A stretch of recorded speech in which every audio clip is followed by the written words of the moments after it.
Well, good evening and welcome to Kevin Talks Tech. I am Kevin Hurd, and honestly, you probably couldn't hear me there for the first couple of moments. I was talking and realized, wait a minute, you guys probably can't hear a thing I'm saying. This is Manhattan in New York City, courtesy of EarthCam, and this is a service that I absolutely enjoy using. I apologize there for the volume issues. I noticed my microphone was also a little bit hot.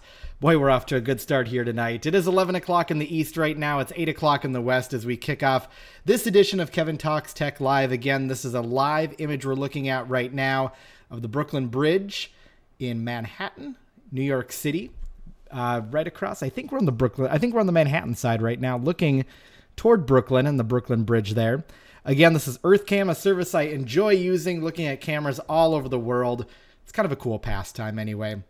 We can't go travel anyway at this point, right? I mean, it's hard to get out and about and travel during this time we're living in. Welcome back, everybody. Thanks so much for being here today. I apologize again for those early technical issues that we were having, making just a couple adjustments to my audio so I don't blow out anybody's ears here tonight. Great to see you. Thank you very much. It's great to be here for another episode of Kevin Talks Tech live here this evening. I apologize last week. I was out. Full disclosure, was working on a couple things related to some upcoming travel and some things that had to kind of get done at that moment. So kind of made a last minute call that I needed to hold off on the show. Hopefully I was going to get it on the air again throughout the week, but we actually had a bigger project come up related to a new video that I've produced that I'm going to talk about very shortly, and then we'll get into today's topic, which is all about televisions. So as I said, it is great to see you here once again. I have been busy this past week, and that is because I did our first Kevin Talks Tech live interview. It wasn't actually live, I should say, but it's part of our segments that we do here at Kevin Talks Tech. I was talking with author Jenny Anderson. She is the author of 123 Ice Fishing, a brand new kids book available out there right now. She's been a good friend of mine for years, and I said, hey, let's have her here on Kevin Talks Tech to not only talk about her new book, but also to talk about the tech behind self-publishing your book. It is so cool what you can do these days when it comes to self-publishing. I've heard a little bit about the process previously, how it worked and such like that, but I really didn't have a grasp as to all the moving pieces that went along with it. Her sister actually is the illustrator of the book, and she illustrated everything using an iPad. Here's just a little bit of that conversation that we had a little bit earlier here last week. And the video, by the way, is online right now. You can watch it in full, but let's just watch that clip where she talks about how her sister illustrated that book. I know my sister used Procreate for most of her illustrations just on her iPad. She has an iPad Pro and her little pen that goes with it, and she sketched it all out there and did all the layer work on there, and then sent me the JPEGs and PNG files to use. So I don't know, it seems like it's a really good program that illustrators use. So if you know how to use that, awesome. Yeah. Well, it's good to know at least you've got an option. Well, pretty cool stuff as you heard there. It's amazing, like I said, what you can do with just an iPad and an iPad stencil these days. If you are interested in checking out the full interview that I did with my friend Jenny Anderson about her new book, 123 Ice Fishing, you can go ahead, go to the Kevin Talks Tech YouTube page where you're probably watching this video here right now, and go right ahead. I've got the full video posted right there so you can check it out, and more than happy, of course, to answer any questions you have about that process. If you've got questions about the self-publishing process as well, we'd be more than happy to get some more information from Jenny to help you out with that. So on that note, let's go ahead and dive into today's topic. I want to talk a little bit about television sets. So TVs, of course, have changed so much over the course of, well, really since high definition television was introduced. That was the early 2000s.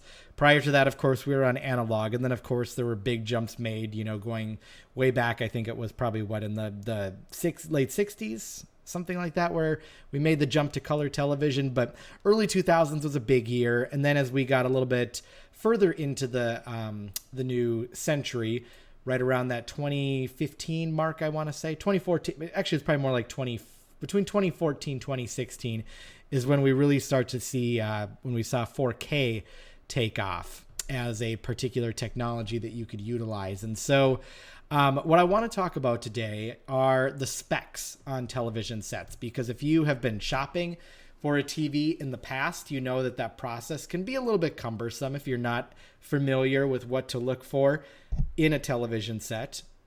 And now these days, too, we have so many different acronyms that are being thrown out. There's HDTV, which has been around for a while now, but then you've got 4K, and now there's talk about 8K, and HDR is another type of technology. And then you got LCD and LED and mini LED and micro LED, and there's all these different acronyms that go along with it. So let's kind of set some of that straight here today. I'm going to pull up a few examples of some TVs that we'll take a look at here today on the show, and I'll just kind of talk through what some of these specs mean. And as we're going here, if you have any comments, drop them into the comment section. We'd be more than happy to answer those. And if you're watching on demand right now, feel free to also drop those comments into the on demand section as well.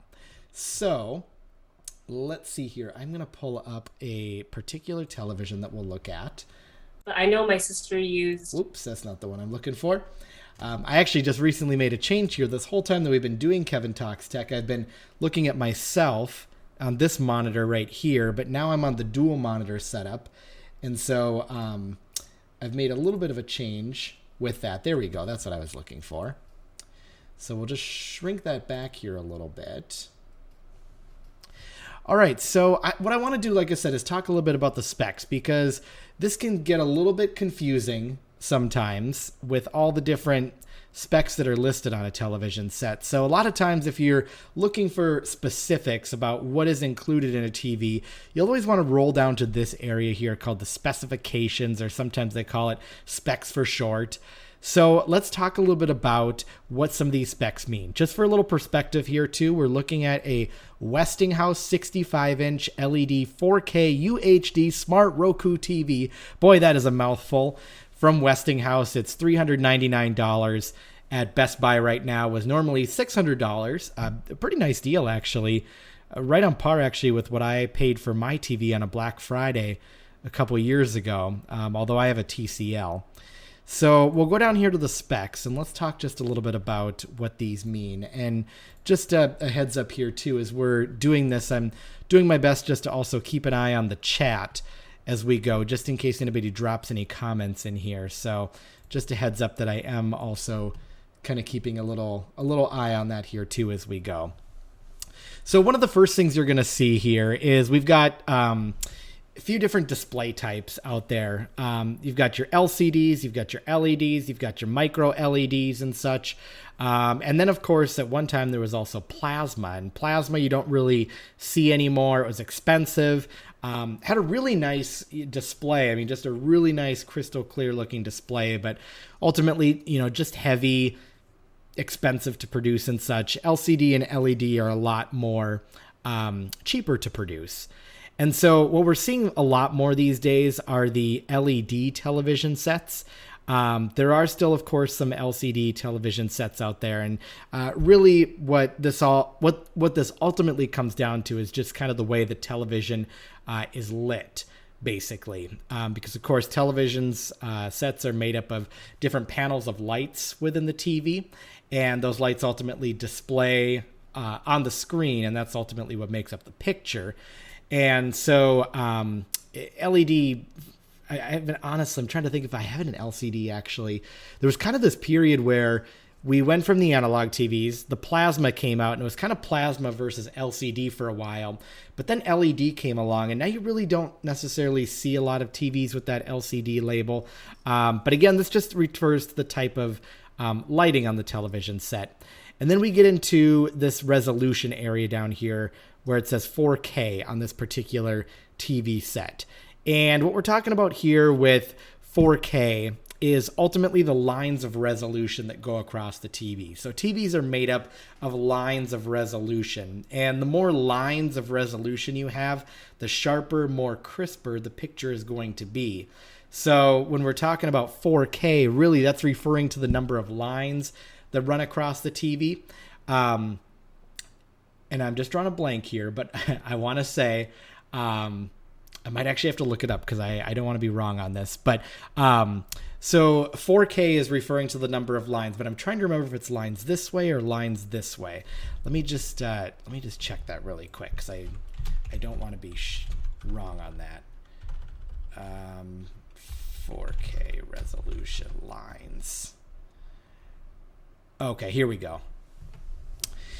So it can refer to a couple different, and I know you guys are having a hard time seeing that here, but it ultimately refers to about 3,840 lines running across the TV in some cases. And other times it can be 4,096.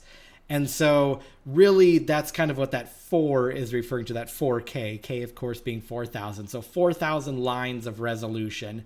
And you're, of course, getting that on one side of the TV. And then, of course, the other side is going to be that 2,160 lines of resolution. And let me just see if I can pull up an image here for you to show you just kind of exactly what this looks like illustrated. Because I think if you have this, it just kind of makes a little bit more sense. So stand by here. Let me see if I can get an image of a TV up that has this.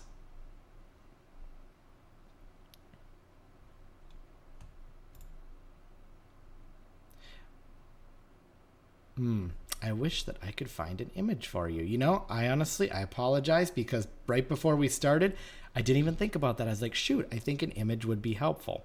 But ultimately, that's basically in a nutshell what we're referring to here is the lines of resolution that run across the TV. So roughly about 4,000 lines by 2,160 lines. And the more lines you get, ultimately, the sharper that picture is. So that's why when we're talking today about 8K TVs, we're talking about 8,000 lines of resolution. So those lines of lights are going to be even tighter together, and the tighter those are, the better your picture is going to be. So let's talk a little bit next about high dynamic range, or HDR. So this is a type of, I guess the best way to kind of think about it is related to image quality and ultimately brightness. But I don't want you to think about necessarily the word brightness, because when we think about brightness as if you get a little bit too bright, things look washed out.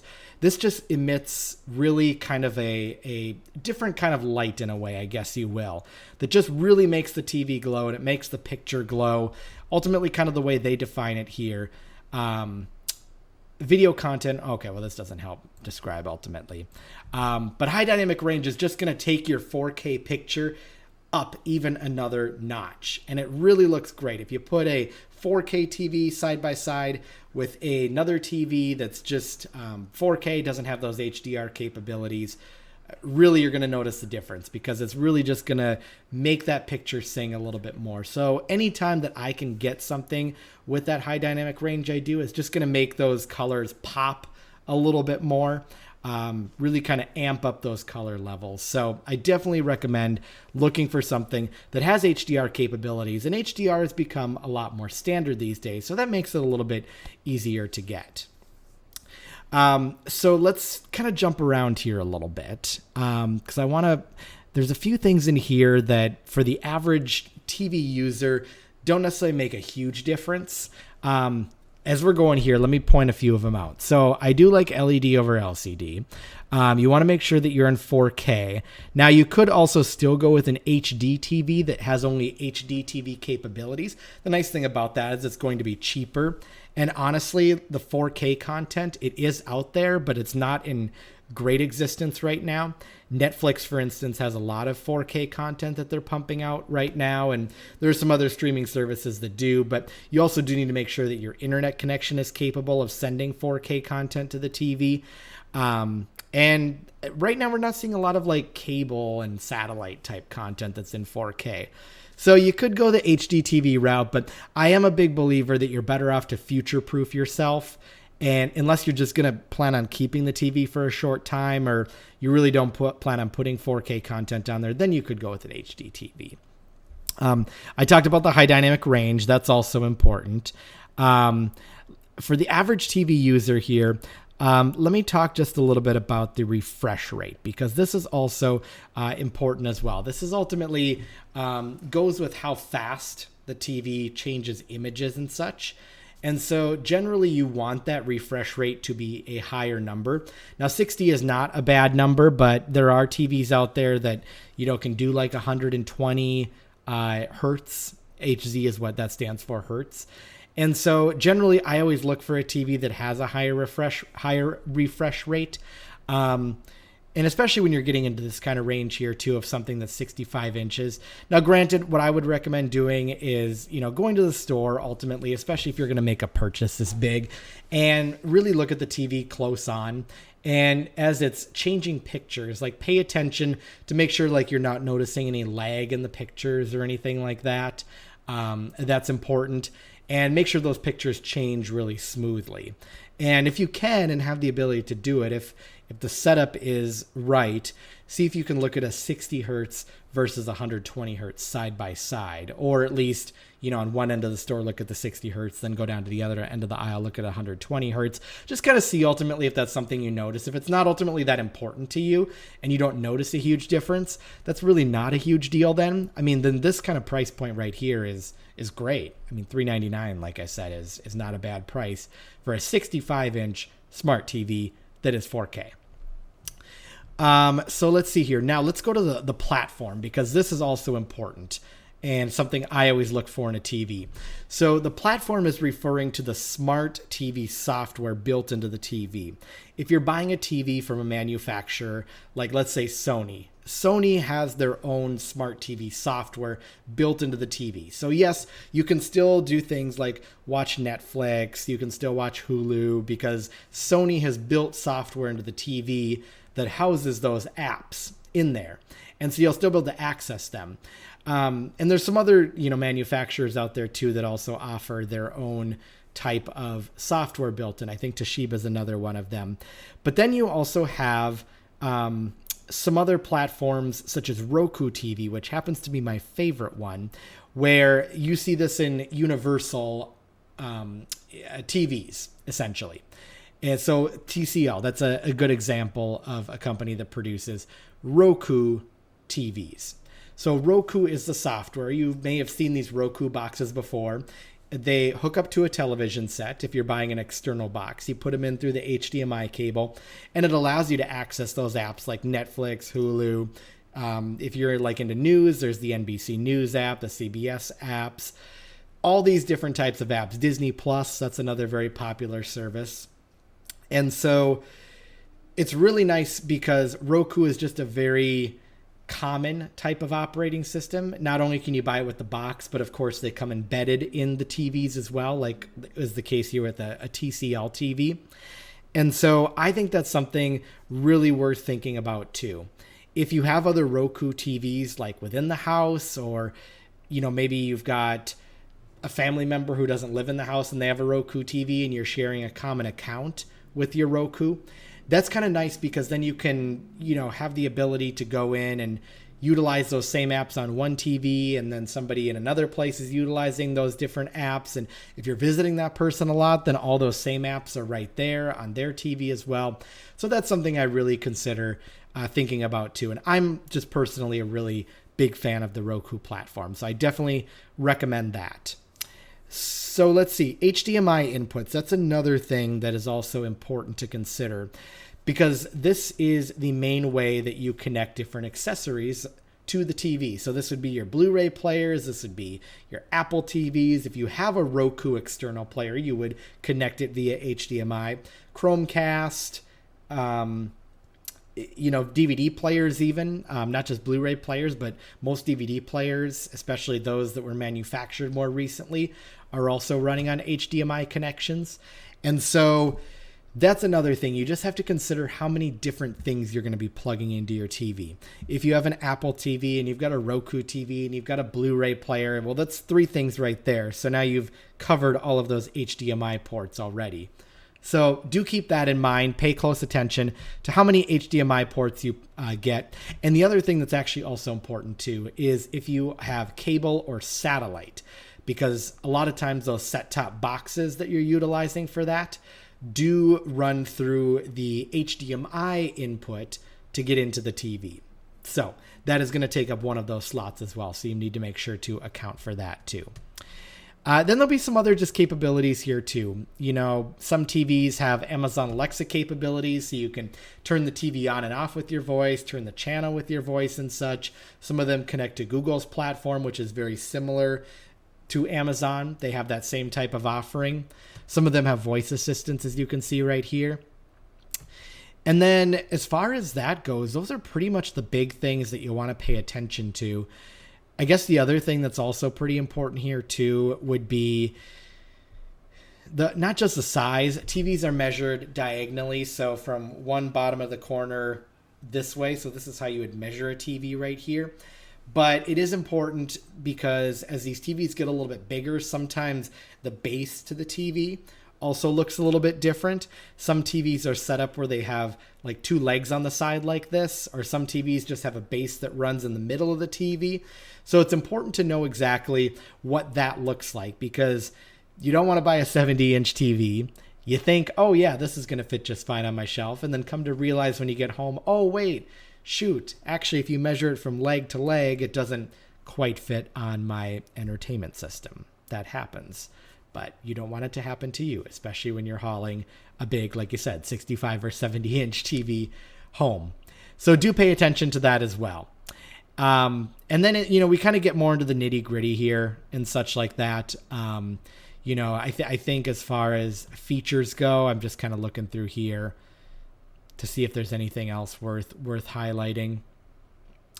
Oh, so this is actually one thing that's kind of interesting here that we've seen a little bit more of with TVs are people who are cord cutting and you don't have cable or you don't have satellite anymore.